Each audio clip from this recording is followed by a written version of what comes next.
The number one parenting focus that determines future stability. The number one parenting focus that determines future stability. This is another conversation you do not want to miss. All right. My name is Ayolu Adedeji. I am the founder and the lead consultant at the Model Family Focus. And here I am on the Parenting with Coach Ayolua. Every Saturday, we are here discussing important parenting topics, educative parenting topics. Why? Because we are intentional parents. And today, we are examining the number one parenting focus, the number one parenting focus that determines future stability. Hey, parents, come closer to me. Today is another day, and I am super excited. I hope you are also excited to join me here.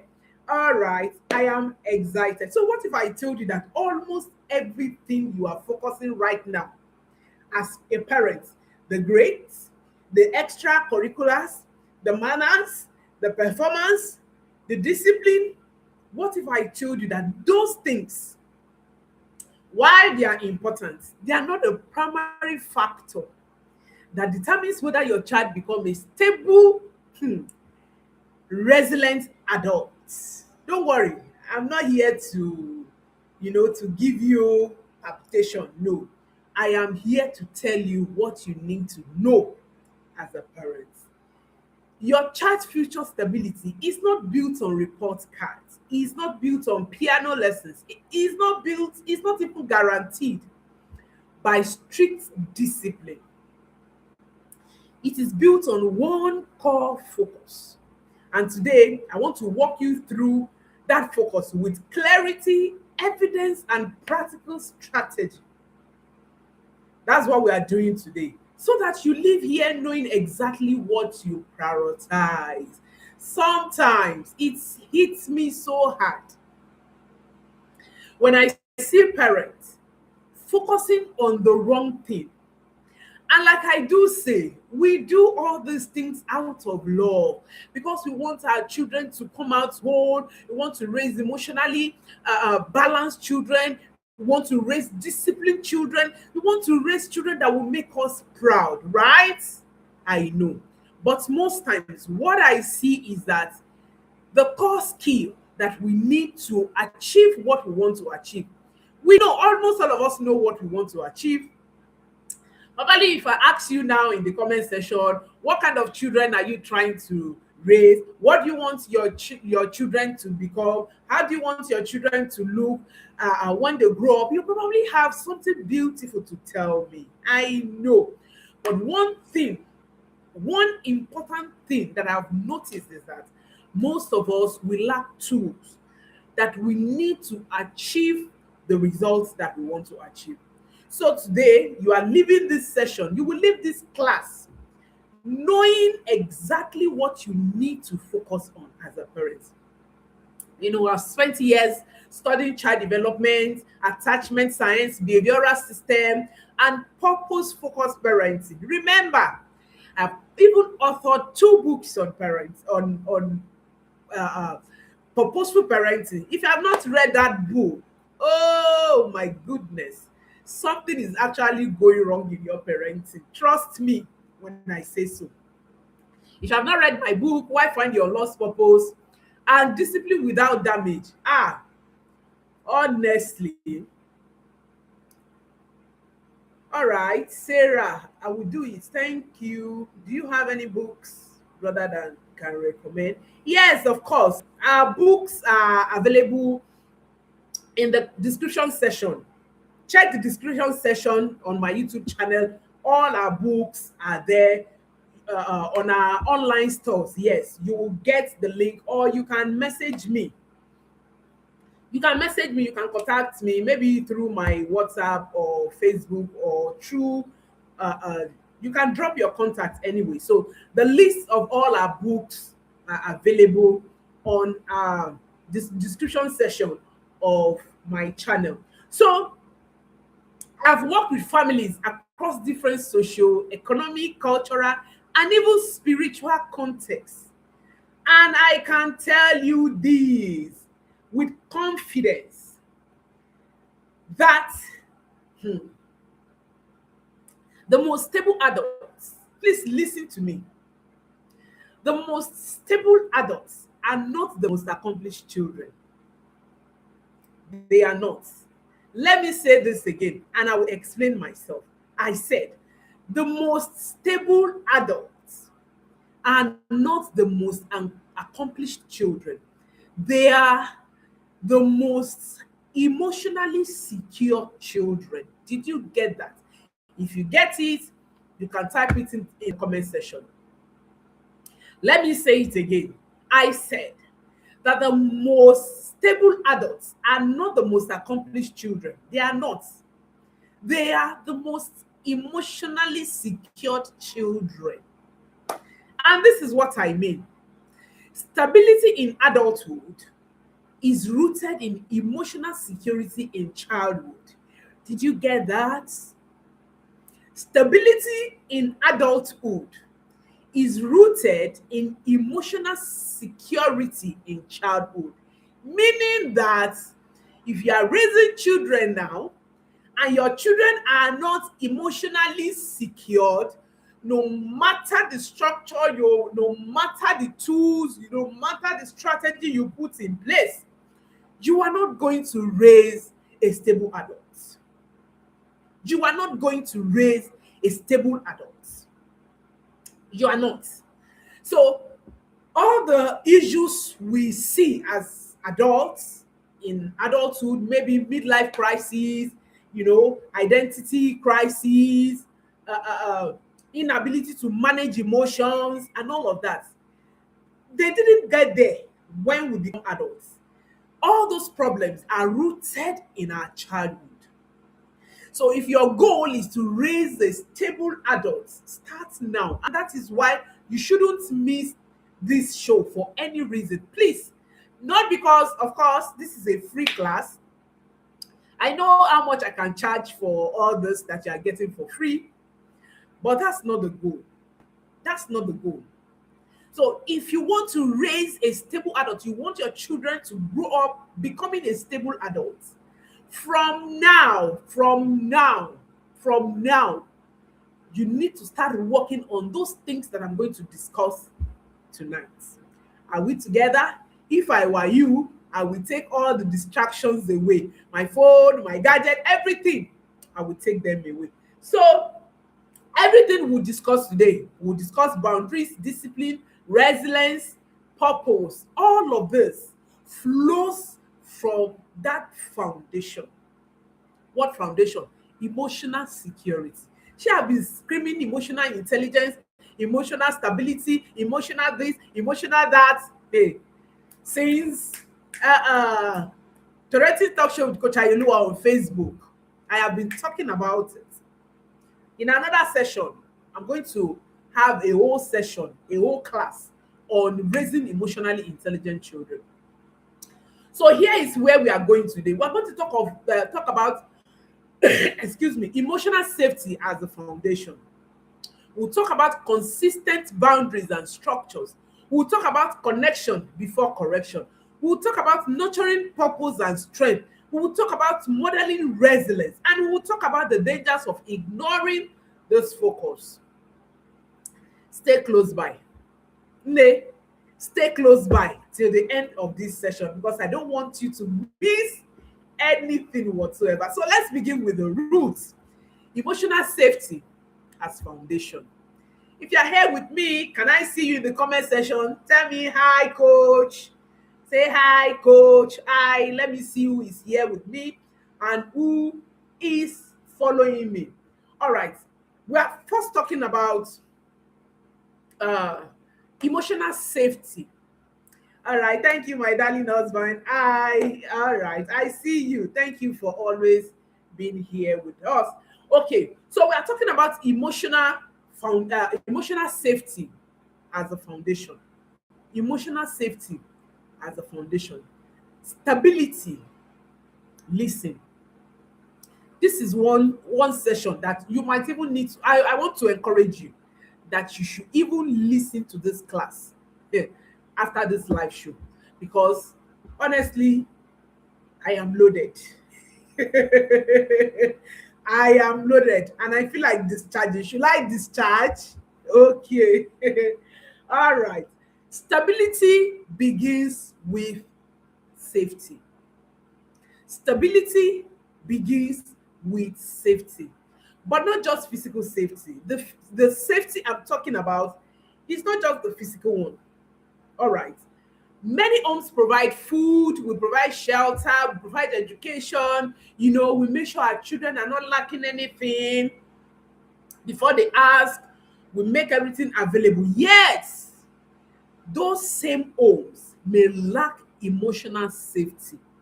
And trust me, if you provide everything for your children and you fail to provide emotional safety, honestly, you have failed. May we not fail. You have done nothing, nothing whatsoever. You provide food, you provide shelter, you provide this, you provide that, you send your children to expensive schools, you do that, you buy them expensive dresses and shoes, pads, and all of that, different gadgets. If you don't provide emotional safety, you are wrong. And you won't see the positive impact of every other thing that you have provided.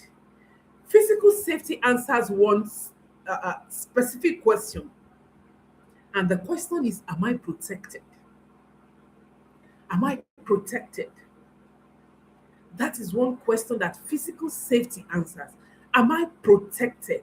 But emotional safety answers, am I accepted? Am I heard? Am I seen? Am I safe to be imperfect? So, for those of you that want your children to be perfect, you want to tell your children, sit down there, and your children will sit down there. Come and listen to me.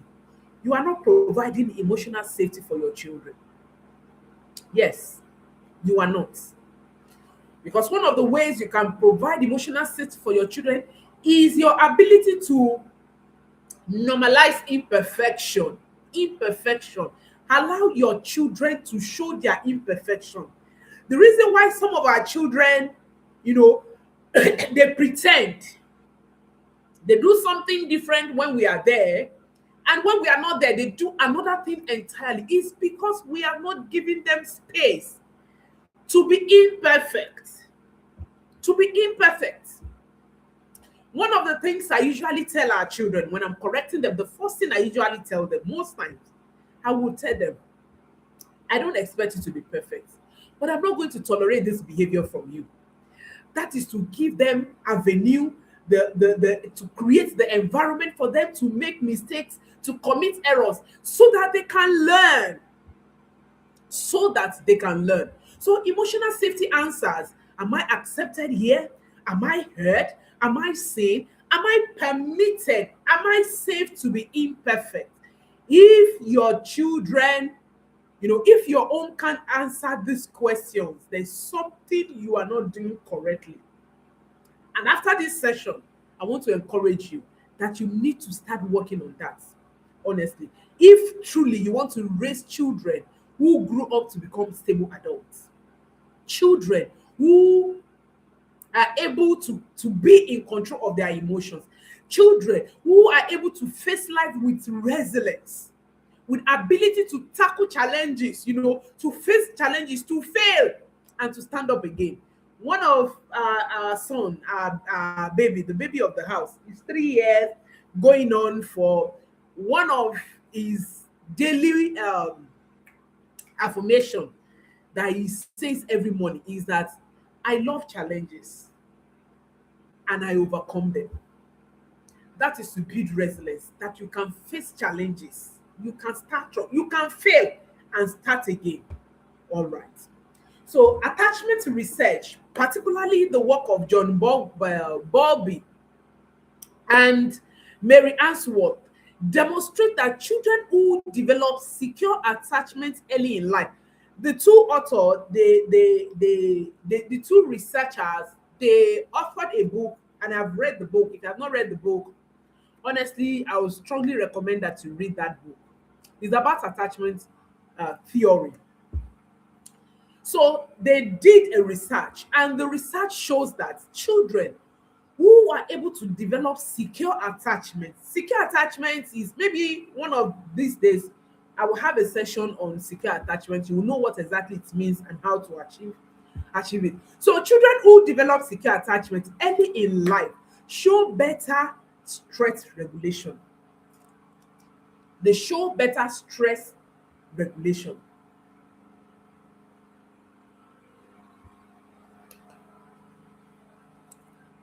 What does this mean?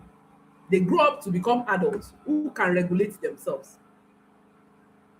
who can control themselves, who won't break TV because they are angry.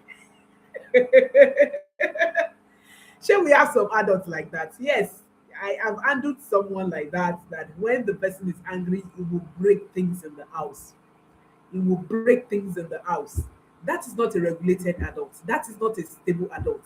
The childhood of that person, that adult, something was wrong. Something was wrong. So children who develop secure attachment early in life show better stress regulation, healthier adult relationship, lower anxiety, lower anxiety. I would really want us to discuss uh secure attachment, higher self-worth. They don't grow up to become adults who is looking for approval, you know, who doesn't know his or her worth. No, they grow up with higher self-worth. They know who they are and they are confident in who they are. They have greater adaptability. Why is this so? Because their nervous system were shaped. Hmm? The nervous system were shaped in safe relational environments. So as your children are growing, everything you are doing in your house, the the kind of home environment you are able to create for your children is actually shaping your children's nervous system. It's shaping your children's nervous system. So a child raised in emotional unpredictability, where love feels, conditional, anger feels explosive, or mistakes feel catastrophic. You can't make mistakes. You are done for because you make mistake. These children develop hypervigilance. They develop hypervigilance. So if in your home your children are not permitted to make mistakes, love, you only show love to your children when they behave well. You only, you get angry, you get explosive. When you are angry, everywhere is turned upside down and all of that. Your children will develop hypervigilance and they will not grow up to become a stable adult. And I'm sure none of you, none of you want to raise an adult like that. So hypervigilant children often become anxious adults. If your children are hypervigilant, they are just aware of threats around them. Threats. They're just too vigilant, They're just too vigilant. They're not calm. Their nervous system is not calm. Mentally, they are not calm and all of that. And they will grow up to become anxious adults. Let me give you a contrast. Let me try and paint a scenario so that you can truly understand what I mean. Let's say a child grows up in a home where mistakes are met with calm guidance. A child make mistake. Oh, mistakes happen. I think early this morning, our son did something, and before I could speak, our daughter said, "Don't worry, mistake happens." You know, that's because we have been able to allow them to make mistakes. So a child that grows up where mistakes are met with calm guidance, emotions are validated, and conflict is repaired. And another child grows up in a home where emotions are dismissed. A child is crying and they are saying, "What is making you to cry? Why are you crying? Is it because of this little thing you are crying? You'll be fine now."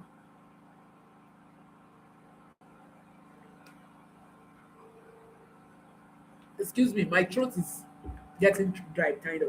So emotions are dismissed, feelings are dismissed, correction is harsh, correction in the house is that's both, beating, shouting, yelling, and all of that. Affection is inconsistent. Do you know what will happen 10 years later? Let me tell you. Child A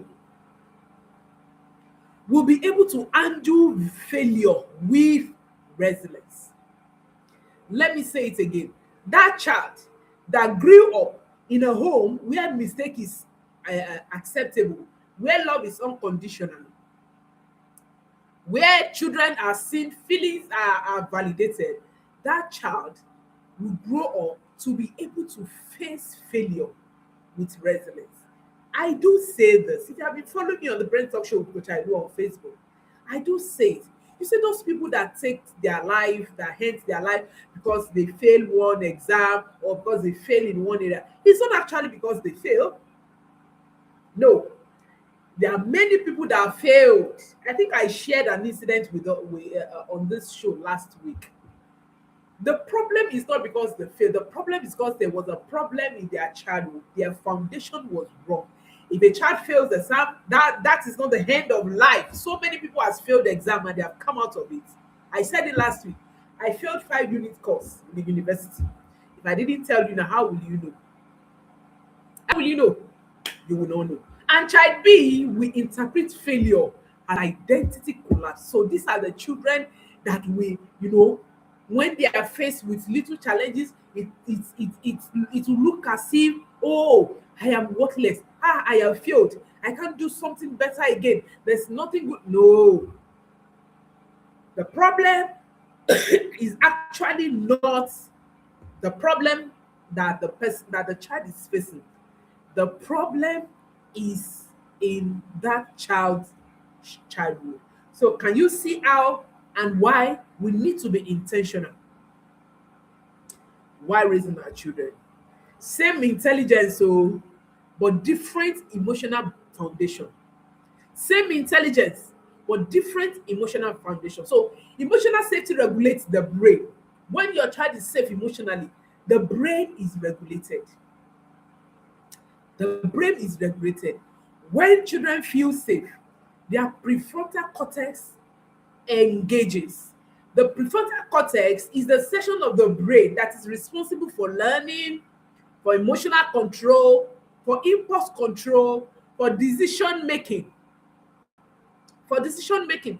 So when a child feels safe, that section of the brain, you know, is active, is engaged, and that is the time you can teach a child.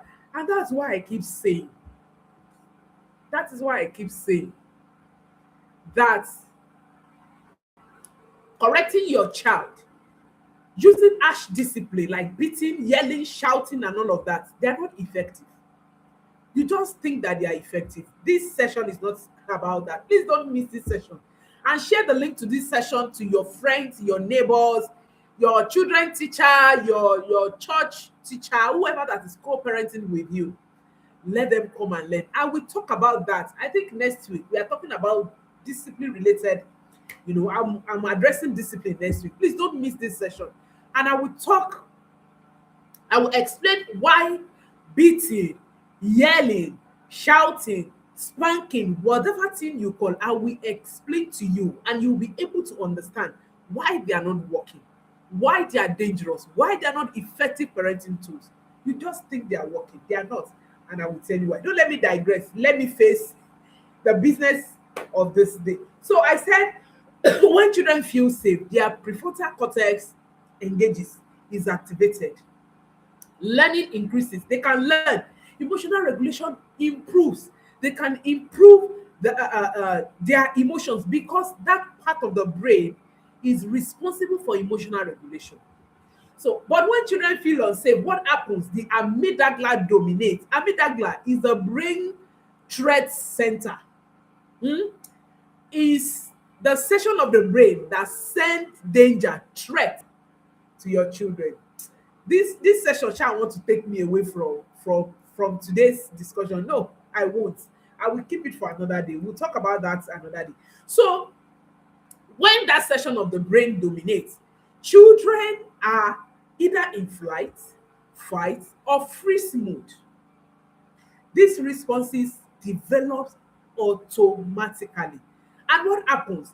Long-term stress patterns form. A lot of us don't know that even our children, our younger children, they are going through stress. You will wonder, what is making my 5-year-old child to be experiencing stress? After all, I'm providing food, I'm providing shelter, I'm paying my child's school fee, I'm doing this, I'm doing what will cause stress?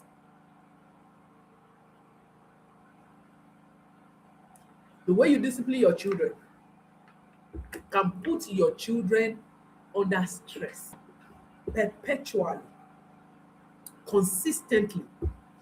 And if you are consistent about it, you will raise anxious children.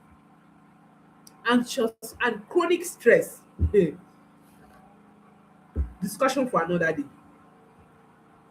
So the first parenting focus that determines stability is this.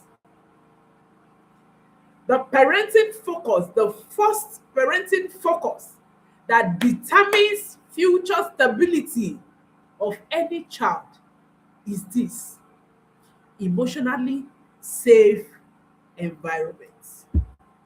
If you get that, please type it in the comment section. Emotionally safe environment. Emotionally safe environment. An environment where a child is where a child feels seen, heard, understood. That is what you should focus on. That is the first focus you should have.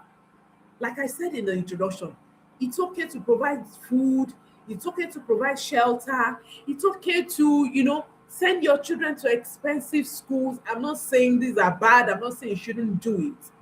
But if your goal is to raise a child or children who will grow up to become a stable adult, you need to create emotionally safe environment for your child. What does this mean? This means responding, not reacting. Let me say it again. This means responding, not reacting. There's difference between responding and reacting. Again, in another session, we will talk about it. It also means listening without immediate judgment. Most of us parents, most of us educators, teachers, we are not good listeners.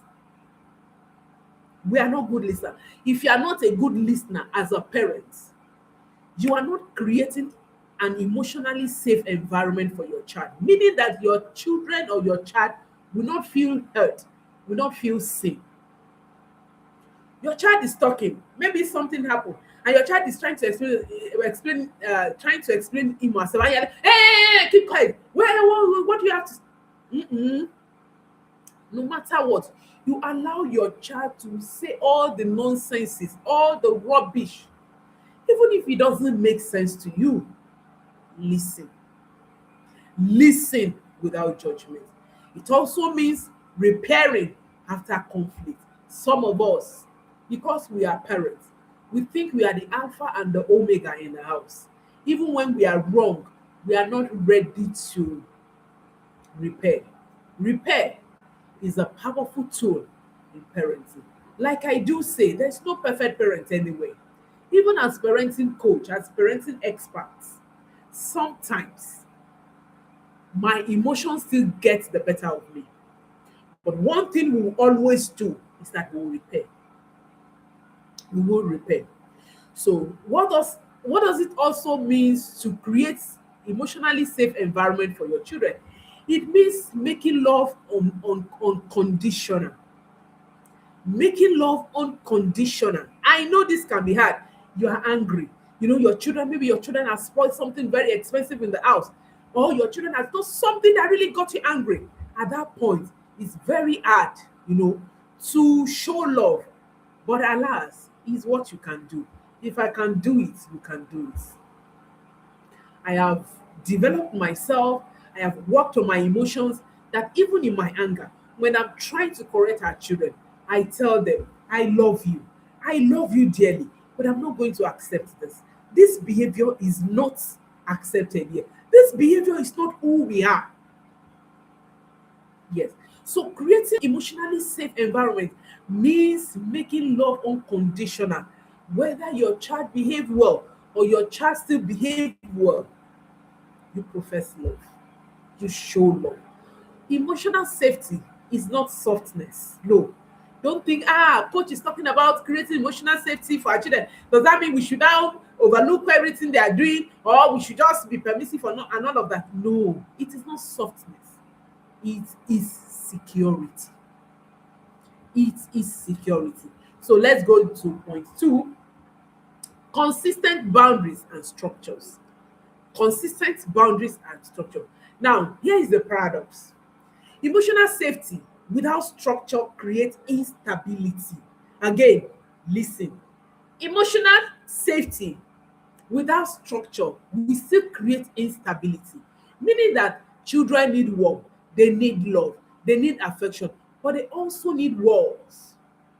So if you are parenting and you don't have structure in place, you don't have system in place, everybody is just doing anything they want. You know, your discipline is just impulsive, no structure, nothing. You are just doing things. You are just parenting on autopilot. Oh, you are not going to raise children who become stable adults. You are not going to achieve that. Why? Because boundaries create predictability. I say it again. Boundaries create predictability. Are you here with me at all? If you are here with me, let me see that in the comment section. Boundaries create predictability. Let me see this. Someone should type this in the comment section. Boundaries create predictability. And children thrive on predictability. Hmm? Children thrive when children can predict what's going to happen. If I do this, this is what will happen. If I don't do this, this is what will happen. Children thrive. They do well. Boundaries create predictability. And predictability does what? Predictability creates neurological calm. Neurological calm. So inconsistent parenting produces confusion. If you are not consistent, no structure, you are producing confusion. You are raising children who are confused. They don't even know what to do. They don't know what not to do. You know, when your rules changes on your mood, on how you feel, a child does the same, does one thing today, the consequence is this. The same misbehavior another day, the consequence is different. You know, you just discipline based on your mood. And the day you are happy, the child misbehave the same thing and you ignore. You are creating confusion. Your children will not grow up to become stable adults. Inconsistent parenting produces confusion. When consequences are unpredictable, standard fluctuates. Today is this, tomorrow is that, today is this, tomorrow is that, and all of that. Uh, Unpredictability produces anxiety. If you are doing this, you are raising children who will grow up to become anxious adults. Again, research in developmental psychology consistently shows that authoritative parenting, about 3 weeks ago, I talked about different parenting style: authoritative parenting, authoritarian parenting, uninvolved parenting style, and permissive parenting style. If you missed that session, please, it's available on this YouTube channel. You need to watch it again. You need to watch it, honestly. You really need to watch so that you will know where you belong to, and you will know what you need to do, all right, to raise well-rounded children. So research in psychology, development psychology, consistently shows that authoritative parenting has the feature of high work and structure. produces the most stable long-term outcome. So far, so good. Authoritative parenting style has proven to be the best parenting style, the most effective parenting style. Again, if you miss that session, you need to watch it. That you will know what you are doing right. You will know if you are authoritarian parenting or you are the permissive parent, you are using permissive parenting style, or you are uninvolved parent, you are using uninvolved parenting style. Go and check, oh, so that you will know where you belong to. Me, I already know where I belong to, and I need you to know where you belong to also. So, authoritative parenting style has proven to produce the most stable long term outcomes. And if you ask me, I will encourage you to adapt the authoritative parenting style. Not authoritarian, no, not permissive, authoritative, clear expectations, calm enforcement, consistent follow through. Consistent follow through. So let me make this illustration again so that we can understand what I mean. Parent A enforces bedtime consistently. Bedtime, oh, our bedtime is 8 p.m. And this parent enforces that bedtime consistently. Homework rules are clear, screen limits are stable, you know, and there's another parent, parent B, who enforces rules based on energy level. Today, if the parent is tired, the children can do anything they want. The day the parents, has energy, everything will be up there. Hey, do this. Sometimes treat, sometimes disengage, and all of that. Do you know what will happen years later? A child raised by parent A will internalize discipline. I keep saying it. I keep saying it. All these basketballs, all this noise, all this beating, all this, it gives short-term outcome. Children raised under that, discipline style, they don't internalize discipline. They don't. They don't. And what will happen to the other child that was raised in a home where structures are unpredictable, where rules fluctuate, where standards are not stable? The child will negotiate every. All right. Okay. Sorry. All right. Sorry about that. So the child will grow up to negotiate every boundary. Every boundary. That means inconsistency. Sorry, consistency. I mean consistency. That means consistency builds internal order. Consistency builds internal order. So if there's something you need to work on, if there's something you need to work on from now, is to focus on building internal order. Internal order. And here is what parents often misunderstand. Yes, most of us. Here is what we understand. Children test boundaries, not because they hate structures. No, children don't test boundaries. Excuse me.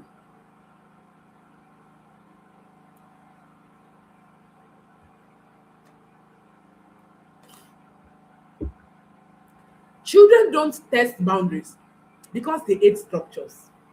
No, they test boundaries because they need reassurance that it exists. They want to be sure that, okay, this is how far I can go. They want to be sure that there's even boundary at all. And when the boundary holds, they feel safer.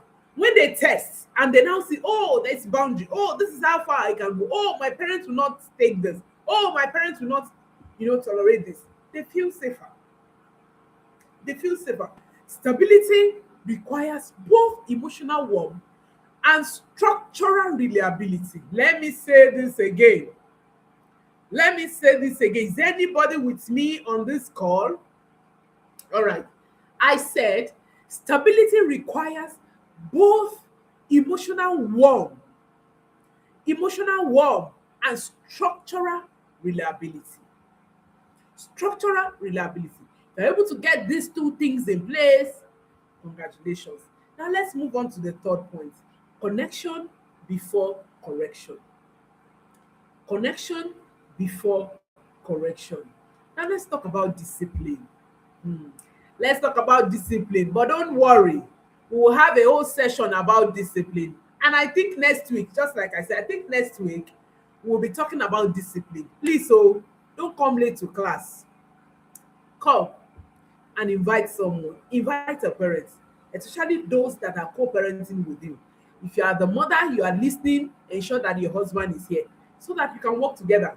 Parenting is a teamwork. Hmm? It's not only for mothers. All right, thank you, my dear. It's not for mothers alone. Incidentally, recently, by my data, I now discovered that even fathers are showing more interest in parenting than women. Eh? What is happening? Women, am I right or am I wrong? Okay, let's move on. So let's talk about discipline. Discipline without connection produces either rebellion or withdrawal. Let me say it again. Discipline without connection produces rebellion or withdrawal. So if you are correcting your child and your child is rebellious or your child is withdrawing, what that means is that there's no connection in place before you start correcting your child. Connection first parenting doesn't mean permissiveness. It doesn't mean permissiveness. That you are connecting with your child before you correct doesn't mean you are being permissive. I mean, her daughter did something yesterday night and she faced the consequence. We all went to bed, you know, with she was facing the consequence. We all went to bed. And when we woke up this morning, she woke up with smile, you know, and the consequence she passed through. Honestly, some of us don't even know that there are things that you can do to your children that can teach them the lesson you want them to learn without beating, without shouting, without yelling. Some of us don't know. All right. So, what does it mean? What does connection first parenting mean? It means relationship precedes instruction. You ensure that your relationship with your child is intact before you issue instruction or correction. Stephen Covey described this as emotional bank accounts. And I talked about this extensively in my book, Discipline Without Damage. I think in chapter 6 or chapter 7. Yes. Either chapter 6 or chapter 7. I talked about emotional bank accounts. Again, if you have not read that book, honestly, you are missing out. It's available, the link is available on the description section. So every positive interaction, attention, empathy, encouragement, support, love is a deposit. It's just like it's just like the normal bank accounts. You know, you if you want to withdraw, you can't go to bank to go and withdraw if you don't deposit. Maybe you are a salary earner, you receive your salary, or you are a business person, you make sales and you save, or maybe your customer pays into your account. That is when you can go there, go to the bank or POS station or ATM station to do what? To withdraw. So this is also applicable in parenting. If you withdraw without depositing, the relationship goes bankrupt. And this is when children will talk back, when you are correcting them, they show attitude, they withdraw, and all of that. They even begin to keep secrets away from you. So let me also walk you through a scenario so that you can understand what I'm talking about. A child lies about homework. Parent A reacts immediately. Immediately. You are lazy. You never tell the truth, just as most of us would do. Immediately, we don't even try to find out why. We attack the child's identity. You are lazy. You don't want to work. You tell lies. You cannot tell truth, and all of that. And there's another parent that has the same issue.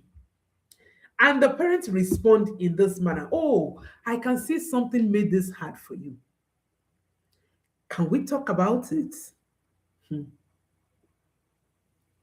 Do you know what happens? The second parent, the parent B, is also correcting that situation, but connection is still intact. Yes, correction still happens while connection is still intact because connection stabilizes identity. Connection stabilizes identity. You know the issue of this identity. Again, we will talk about it. Most parenting problem that we have is based on lack of identity because we are not able to give our children identity. You know, we are not able to separate our children from their bad behavior. And when we do this, the child learns, I did something wrong, not I am wrong. Let me say this again. Let me explain. When you ensure that there's connection before correction, your child will learn that I did something wrong, not that I am wrong. Most times, when we are correcting our children, we let them feel that they are wrong, that their identity, they are wrong. And that's not true. We need to be able to separate our children from their bad behavior.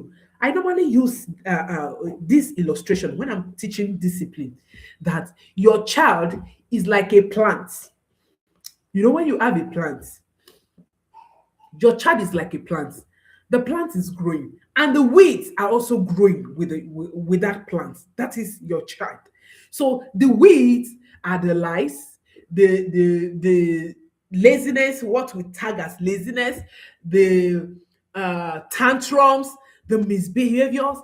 They are the weeds that are growing with our children. Of course, if you are the farmer, a wise farmer won't just uproot everything. You will separate the wheat carefully away from the plant to preserve the plant, right?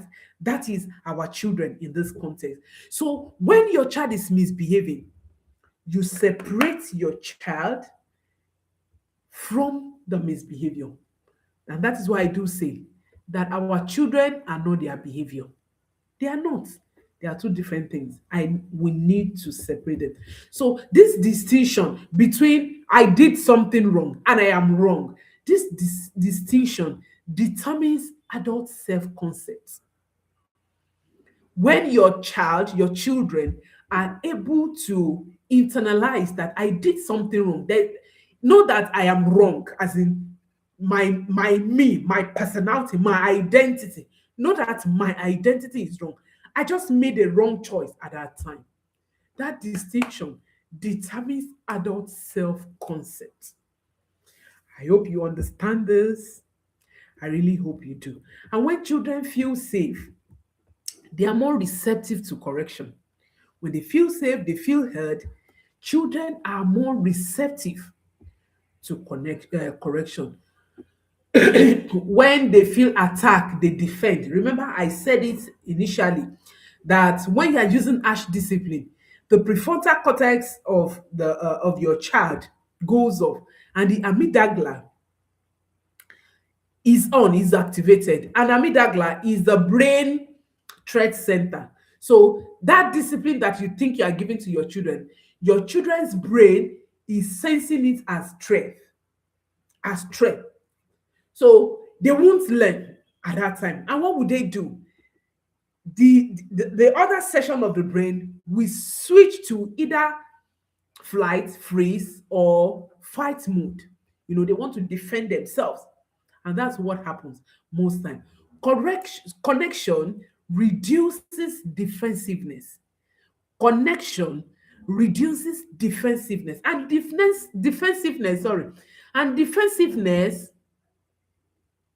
reduces growth. Did you get that? All right. So stability grows where trust exists. Stability grows where trust exists. So where there's no trust, you cannot raise children who will become, you know, a stable adult. Then let's move to the fourth session of today's discussion: nurturing purpose and strength. Nurturing purpose and um, and strength. Stability is not merely the absence of dysfunction. No, no, it is not. Stability is not merely the absence of dysfunction, it is the presence of direction. Who caught that? It is the presence of direction. It is the presence of direction. Stability is the presence of direction. Children who understand their strengths develop identity clarity. Hmm. Identity clarity. Children who understand their strength, their purpose, their ability. Again, if you have not read my book, Why Find Your Lost Purpose? And another one on purpose, the purpose driven parent. Ha, you are wrong. Oh, she, I'm screaming it now. You are wrong. Because by the time I begin to receive questions in my DM, oh, my child is doing this. What do I do? My child is doing that. That's why I'm writing these books. Because answer to a question could require writing a whole book. Writing a whole book or having a master class. Okay. So I said children who understand their strength develop identity clarity. And identity clarity reduces comparison. Most of us, even as adults, one major reason why we compare ourselves with our counterpart is because we lack identity clarity. We don't even know who we are. Fine, one of your friend is doing better than you are doing right now. It's okay. If you know who you carry, you know who you are, who is inside of you, your identity, your who, go, that won't shake you because you know that you are going somewhere. You have clarity about your identity. You have clarity about who you are, where you are going to. And this also reduces insecurity, reduces susceptibility to peer pressure. Peer pressure, one of the things that our children are dealing with, especially the adolescent and the teenagers, peer pressure. So we need to be intentional to raise stable children so that our children will not be swept away by peer pressure. Hey, it is well. It is well. Research on strength-based development shows that children who receive consistent affirmation, again, if you are not affirming your children, you are wrong. You see that statement, I believe in you. You can do it. You are able. Share some of you. Your children will even be saying, I can do this. Say, no, you can't do it. How old are you that you're saying you can do it? You are talking down your children. You don't even know what you are doing to your child identity. You don't know what you are doing. You are damaging your child's identity. You are killing your child's curiosity. And from curiosity, hey, the solution is, oh, my boss is here. TPS Felix, thank you for joining me. Thank you very much, sir. Solutions are hidden in curiosity. That's why sometimes when when parents complain, you don't even know my children. My children ask too much questions. I say, wow. And you don't even see that you are lucky that you have a child who is thinking and asking you questions. Even if you cannot answer all your child's questions. I agree. Sometimes our children ask questions. I mean, today they have asked me series of questions. How did baby used to enter tummy? So if mommy wants to give birth to children, how will the baby come out? Her son even asked me, if you didn't give birth to us, who will give birth to me? Who will give birth to me? I said, maybe Baba Mbola. He said, no, no, no, no, no. No, no, no, no, no. God forbid you will give it to us and all of that. I agree. Sometimes they ask questions that, maybe we are not even in the mood to talk. Yes, sometimes I do tell them, oh, please, I don't feel like talking. Can you please give me some time? Let me put myself together and we'll talk about it. But never shut down your child's question. You have a curious child? Ah, you are lucky. You have a thinking child. I can tell you, even without running any assessments, I can tell you, if you have a curious child, you have a researcher in your house. You have a problem solver in your house. All right. So, what am I saying in essence? That consistent affirmation around your child's natural ability demonstrates higher intrinsic motivation. Let affirmation be part of your daily routine. Oh, you are good at this. You can do this. You are capable. You are loved. You are cherished. You are this. You are that. You are building your child's self esteem. You are able to identify your child's strength. Please affirm it. Affirm it. Observe your child. Where do your child come alive? What energizes your child? What problems do your child solve naturally without being told? These are the things that we should look out for in our children, not shouting at the top, hey, you are bad, you are lazy, you are this, you are that. I hope somebody is learning something. If you are, please put something down in the chat session. Let me know that you are here with me. So, a child whose strength is nurtured develop internal confidence. Internal confidence. The reason why some of us lack confidence, why we are fighting confidence, battling with confidence problem, is because our parents could not nurture, you know, our strength. Some couldn't even identify ourselves. Thank you, dear. I should write down. All right. Most times, most times they attack our strength.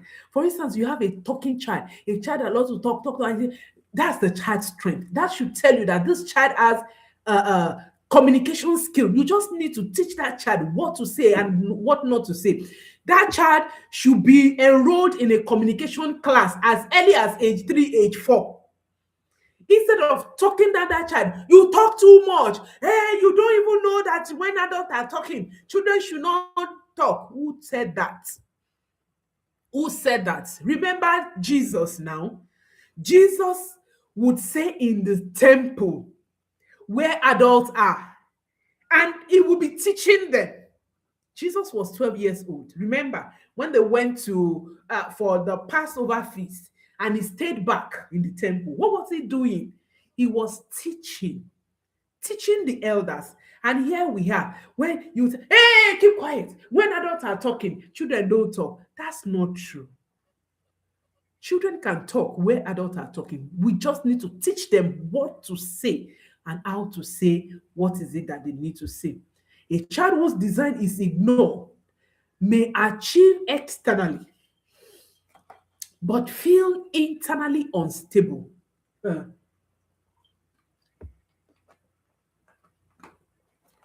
You see, this purpose of a thing, it anchors stability. Purpose anchors stability. When identity is clear, decision becomes clearer. Let me say it again. When identity is clear, decisions become clearer. All right, let me quickly rush through the fifth point: modeling resilience and healthy coping. Modeling resilience and healthy coping. Children mirror what they see. Children mirror what they see. That's why it is a total lie, blatant lie. When we say children don't listen, children don't listen. No, children listen. They just listen more to what they see, what we do, than what we tell them. If you panic under pressure, your children will internalize panic. When there's little panic, pressure, you are panicking, you are shouting at the rooftop, everywhere is turned upside down, everywhere is chaotic, they will internalize panic. If you regulate under pressure, your children will internalize regulation. And this is one of the things that I have been able to work on before. When something is wrong, everybody will know. Everybody will know. But now, at a point, my husband said, he's here, he's watching me. My husband said, the way you respond to these children these days, is just amazing. Yes, I've been able to work on my emotions, and I still keep working on my emotions because parenting is continuous. We keep learning, we keep growing. Neuroscience confirms that mirror neurons activate when children observe parental response. So when your children observe your response to issues, to circumstance, their mirror neurons, there's something called mirror neurons, it activates. So your coping strategy becomes their own template. Your own coping strategies becomes your children's template. So meaning that your children will regulate the way you regulate. Even if you are teaching them that, when you're angry, you talk calmly, but when you're angry, you shout. Your children will not listen to what you are saying. They will listen to what you are doing. They will listen to what you are doing. When you experience stress, do you shout? Do you yell? Do you withdraw? Do you blame? Do you scatter? Do you fight? Or do you pause? Do you problem solve? Do you communicate? Your children are watching. And I do say it. I think I still said it last week that if we are able as parents, if we are able to model what we want to see in our children, you want your children to be hardworking, model hardworking. You want to see your children to be able to regulate their emotions, regulate your emotions. If we are able to model the action, the attitude, the habit, the character that we want to see in our children, 70 to 80% of our job is done as parents. By default, our children will just, be doing what they see us doing. Resilience is caught before it is taught. Let me say this again. Resilience is caught before it is taught. I say it again. Resilience is caught before it is taught. I hope you get that.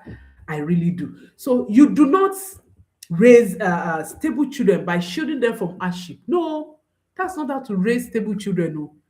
I think last week I talked about preparing your road, preparing your child for the road. Most times, modern parents now, we prepare the road for our children. We don't want our children to suffer. We make sure we provide everything. We want our children to have everything at beck and call. Well, I'm not saying you should make life difficult for your children. That's not what I'm saying.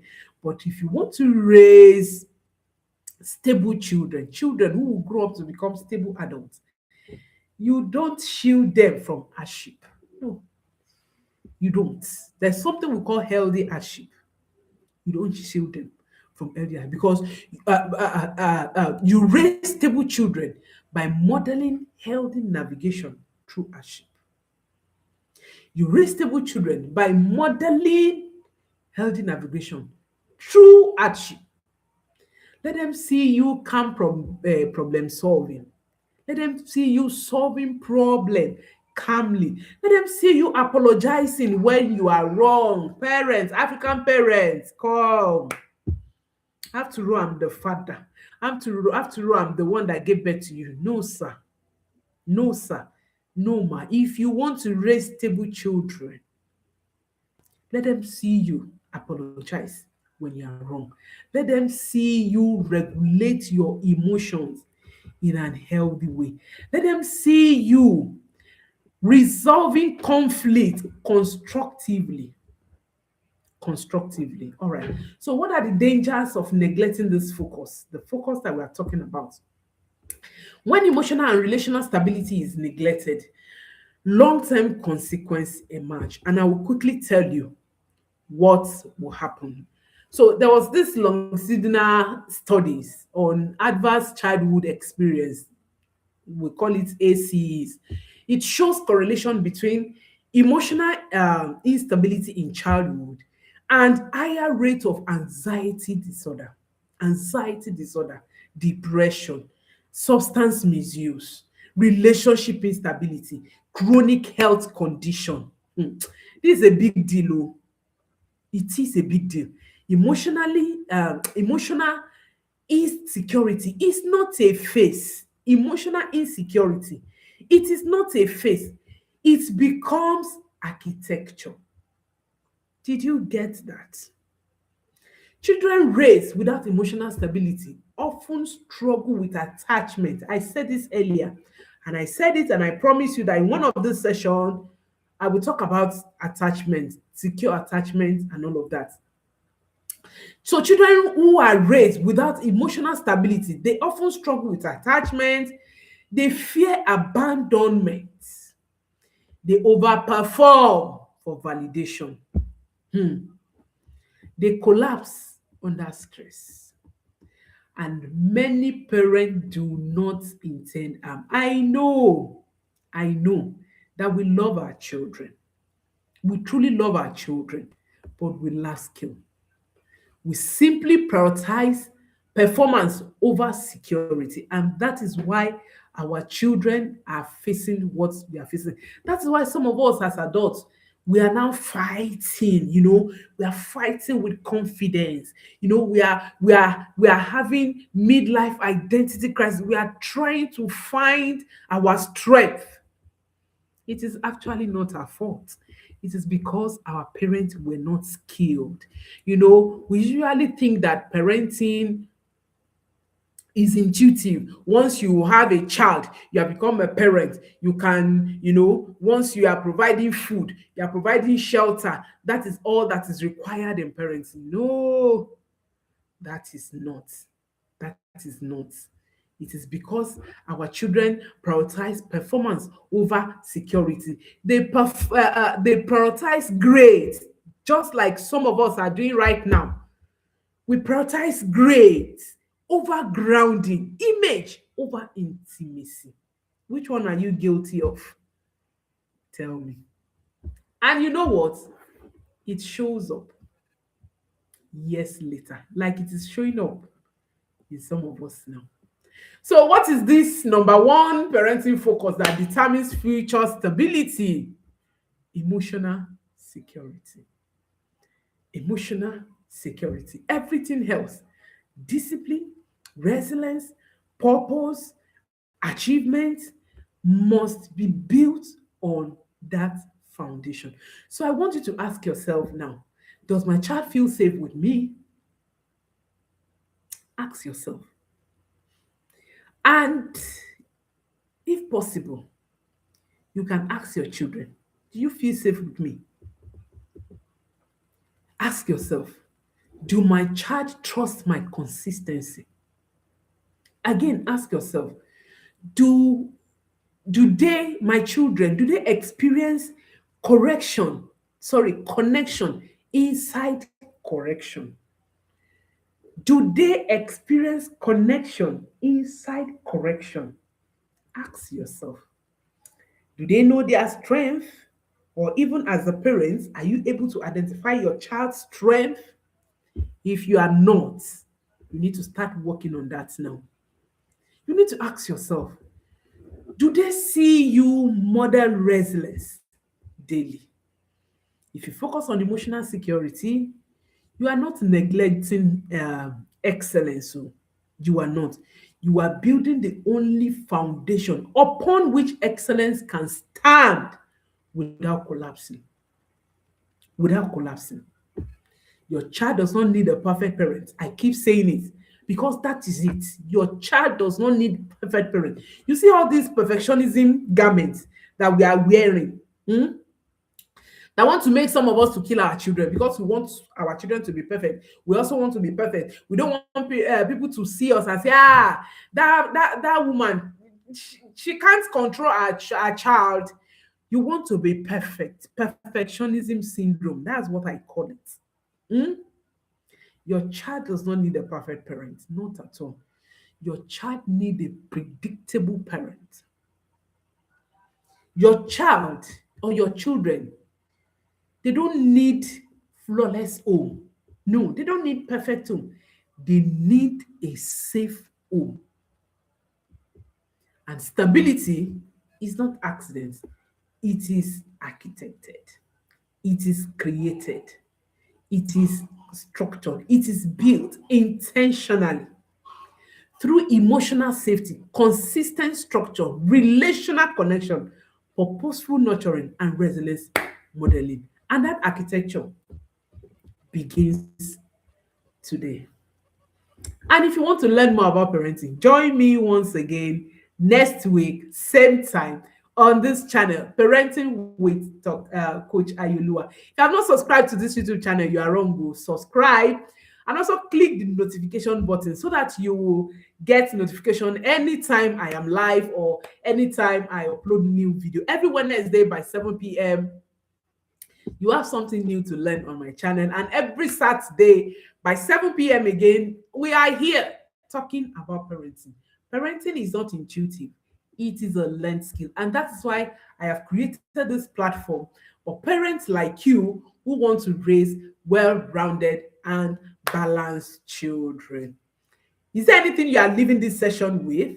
Yes, kindly let me know in the comment section. Thank you for the likes. Thank you for the comments. My name is Ayolua Adedeji, and I am the founder of the Mother Family Focus. And I am also the parenting guru. Anything parenting counts me in. I love to talk about parenting. I love to learn parenting. I love to teach parenting. Me and parenting, we are together. Thank you all for joining me. See you next week. Until next time, keep parenting with intention. And don't forget to share the link to this session to parents on your contact. Thank you for joining me.